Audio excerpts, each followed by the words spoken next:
just correct some of the little do what we have. We are good to go.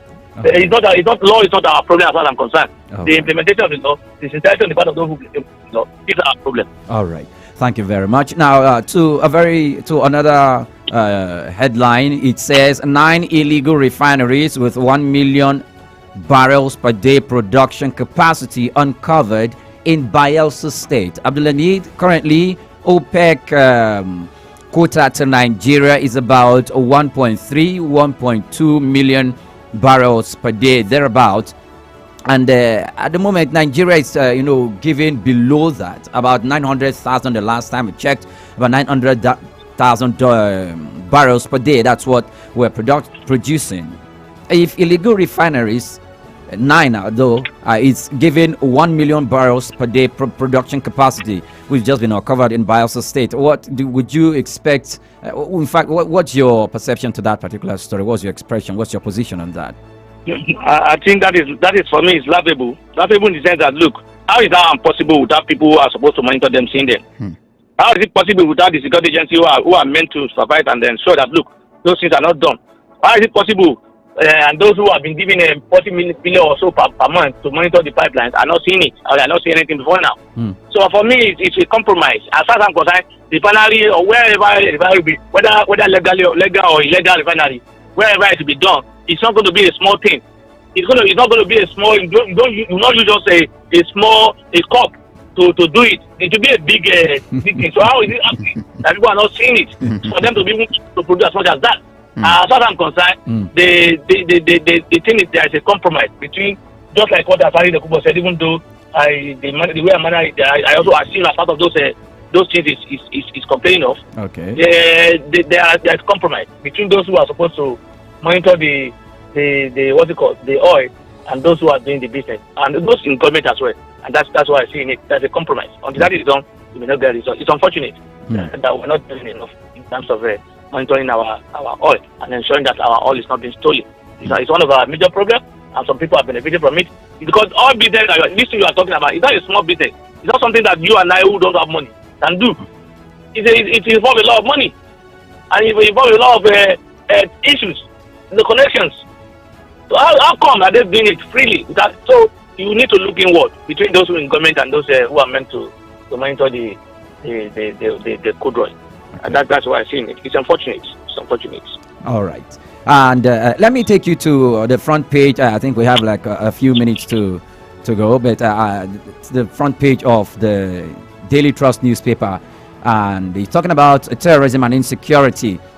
It says military pencils down over 50 names for promotion as generals bow out today. I remember last week when we saw on the front of the dailies giving orders to military leaders, the military leadership to bow out of office for new people to come. Do you see this as any new reforms in that hierarchy to fight terrorism? Will it be yielding the positive results?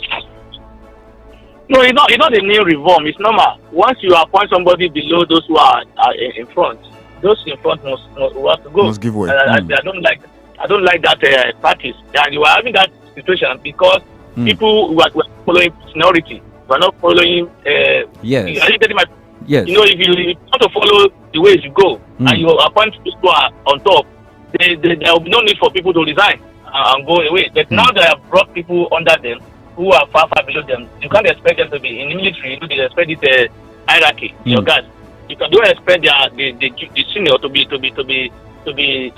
going down for the what's it called? Exactly for the junior. Yeah. And that is the principle there. It's that is shame for me to just go and be, and it's unfortunate that it's a waste of money policy as far as I'm concerned or practice. But we can afford that one if we appoint people based on their seniority, based on their not based on their just personal interest. I know the president has the power to appoint anybody from anywhere, whether you are within the rank that's qualified. It doesn't matter. You also have to look at that hierarchy to be able to say, look, let's save people from going home at this level that we have invested a lot on them. This is where we will go to get their experience and all these things. Then they will be going away with it. And again, sadly, we are talking about sacrifices. and you can see what they say they will be giving to those who are those who will be living at the service chief or whatever they call it. Their package. It's unfortunate. That's why I say I don't believe in that. I don't believe that this subsidy removal money or money that will be recovered from it will not be used to service those who will come in already. It's unfortunate. And before we let you go because of our time, a headline on the point this morning reads that the governor's battle with cash crunch, and it states about how states like Delta, Imo, Cross River, your state have borrowed close to around 130 billion naira in 3 months. And also this morning we also had the fact that the AFDB has also okayed $115 million loan for Abia State for road rehabilitation. Also on the back of the fact that even the nation has also borrowed another $400 million. You know, from the we are talking about the current economic issues in the country, inflation at an all-time high. There's also the issue of increase in taxes on the populace. And also the fact that it's getting hard for citizens to also cope with the increase in prices of goods and services. More dominant, especially the issue with the petrol subsidy removal. What are your thoughts on this? Is this a good time to be borrowing? For me, it is not a good time to be borrowing because we have a lot of borrowing already that have been done. There's nothing bad in borrowing, but you must know what you are borrowing for. I'm not seeing what they are borrowing money for. I've not seen it. Some of these states you are talking about, if you look at them, you think it's not been a system for. They just came into existence and they have not been doing anything special. And then you see when you hear the monstrous amount of money they borrow, you'll be surprised. As far as I'm concerned, the cost of currency in this country is a problem, and those in government see it as a way of just being government to make money, to raise their profile and not to serve. If you are in government to serve, your own service, even your own pay should be the last thing to come. We are in a country whereby those in government are those who settle themselves first, and then let thereafter look at those who they are serving. And it's unfortunate for me. This is not the right time to be borrowing money. And when you are going to borrow money, it must be inexplicable, and that money must be seen to be used for benefit of the welfare of the people. That is the only thing I can say. I can approve borrowing money at this level. Okay. Thank you so much. The time is 7:55 already. Thank you so much, Barrister Tunji Abdulhamid, for your time with us on the newspaper review this morning. Thank you for having me. Thank you very much. You're welcome. Thank you. You know, when you were recounting the 400 billion naira, there's a fuel subsidy removal, 130 billion naira by some 4 states in there, and Abia State is getting another. And you asking, yes, if this is the right time for us. I'm like, what like? This is definitely not the right time. You remove fuel subsidy. We heard issues about is it a rumor? Is it a rumor from the Vine that they were going to increase salaries for politicians? Yes. And people were asking, hello, this is not balanced. This is not a good time.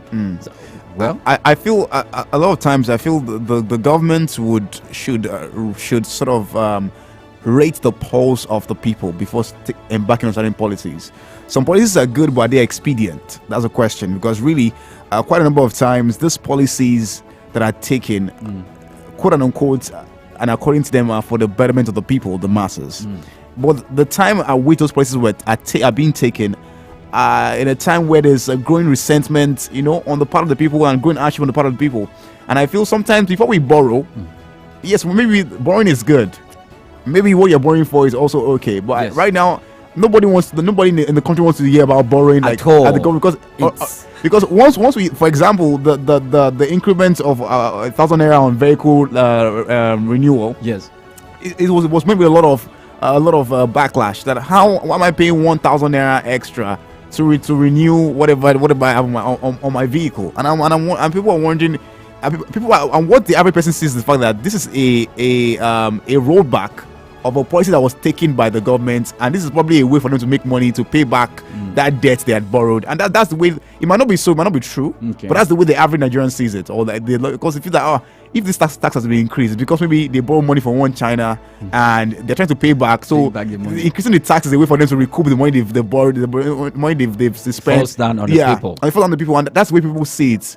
And when anybody hears borrowing, the fact is for that almost after my lifetime, my children will be paying this debt down till probably they also hand over to their kids as well. So quite a number of times I feel that the government should rate the pulse of the people and know what is their feeling about at the moment about certain policies before they go ahead and take the policies. Exactly, and this is where we draw the curtain.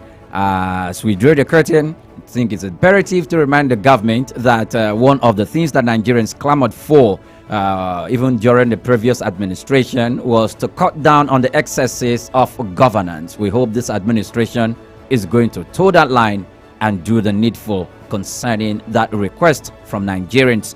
Good morning once again. I am Oyin Priye Krumale. Do have yourself a splendid day. I am Damilola Akinlade. Good morning.